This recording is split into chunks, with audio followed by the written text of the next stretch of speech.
بلاول زرداری کا یہ بیان آن دا ریکارڈ ہے کہ امریکہ نے کہا ہے کہ ہم پاکستان کو دہشت گردی سے نمٹنے کے لیے مدد دیں گے، یعنی ہم پاکستان کو ڈالروں کی شکل میں امداد دیں گے، اور پاکستان کو جو بارڈر پر سیکیورٹی کے مسائل درپیش ہیں، دہشت گردی کا سامنا ہے، اس میں ہم پاکستان کی مدد دیں گے۔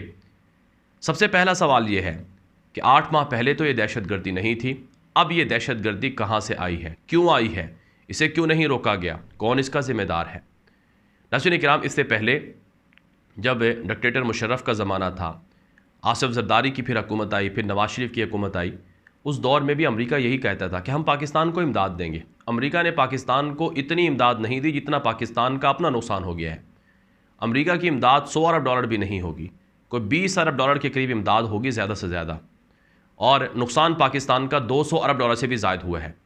کوئی بھی احمق شخص یہ فیصلہ نہیں کرے گا کہ دوسروں کی خاطر اپنا گھر ہی اجاڑ لے، اپنے گھر کو ہی آگ لگا دے، لیکن پاکستان کے اندر جو امریکہ کے غلام تھے انہوں نے یہ چیزیں کی ہیں۔ اب 8 مہینوں میں پاکستان کے اندر معیشت تباہ کر دی گئی ہے، پاکستان کو اجاڑ دیا گیا ہے۔ کراچی جیسا ملک جہاں امن قائم ہوا تھا بڑی قربانیوں کے بعد، وہ بدامن ہو گیا ہے۔ کراچی جیسا شہر جو پاکستان کا سب سے بڑا شہر ہے وہ بدامن ہو گیا ہے۔ وہاں پر روزانہ ڈکیٹیاں ہوتی ہیں، قتل و غارت گری ہوتی ہے۔ پچھلے 8 مہینوں میں کوئی 300 آدمی وہاں پر سٹریٹ کرائمز کے اندر مارے گئے ہیں۔ پاکستان کا صوبہ KPK میدان جنگ بن چکا ہے، روزانہ حملے ہو رہے ہیں، دہشت گردانہ کارروائیاں ہو رہی ہیں، پاکستان کی فورسز کو بلوچستان کے اندر شہید کیا جا رہا ہے، اور پورے ملک کے اندر یہاں تک کہ اسلام آباد میں دھماکہ بھی ہوا۔ خوش قسمتی سے وہ بڑے منصوبے میں دہشت گرد کامیاب نہ ہوئے، لیکن اب بھی الرٹ ہے۔ مختلف ملکوں نے اپنے سفارت خانوں نے اپنے شہریوں کو خبردار بھی کر دیا ہے۔ تو یہ سب چیزیں ہو رہی ہیں، کون ذمہ دار ہے، کس کے کہنے پر یہ ہوا ہے اور کیوں ہوا ہے؟ آنے والے دنوں میں یہ سب چیزیں واضح ہوں گی، لیکن یہ بات اب واضح ہوتی جا رہی ہے کہ امریکہ ڈالروں کی جو لالچ ہے وہ پاکستانی حکمرانوں کو دے رہا ہے، اور پاکستان کے اندر امریکہ واپسی کے لیے پر مار رہا ہے، نہ صرف پاکستان میں بلکہ افغانستان میں بھی، کیونکہ امریکہ کو افغانستان میں طالبان کی ایک اسلامی حکومت قبول نہیں ہے۔ امریکہ کو طالبان کی ایک ایسی حکومت قبول نہیں ہے جو دنیا کے اندر ڈیموکریسی کے لیے خطرہ بنے، تو اس لیے وہاں ان کو کاؤنٹر کرنا یہ ایک بڑا ہدف ہے۔ اور پاکستان کے اندر دہشت گردی ویسے ہی آ چکی ہے، پاک افغان بارڈر انسیکیور ہو چکا ہے، وہاں پر حالات تیزی سے خراب ہو رہے ہیں، تو امریکہ اب دوبارہ خطے میں واپس آ رہا ہے، اور یہ اصل وجہ تھی عمران خان کو ہٹانے کی۔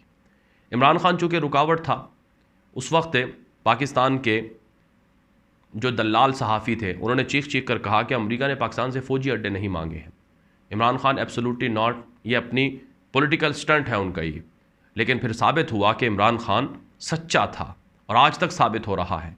عمران خان نے کہا تھا اگر ہماری حکومت گرائی گئی تو معیشت نہیں سنبھلے گی، پاکستان دیوالیہ ہو جائے گا۔ اب دیوالیہ ہو گیا ہے، اگلے ہفتے پاکستان کو 1 ارب ڈالر قرضہ واپس کرنا ہے، وہ 1 ارب ڈالر ہے ہی نہیں، کہاں سے واپس کریں گے؟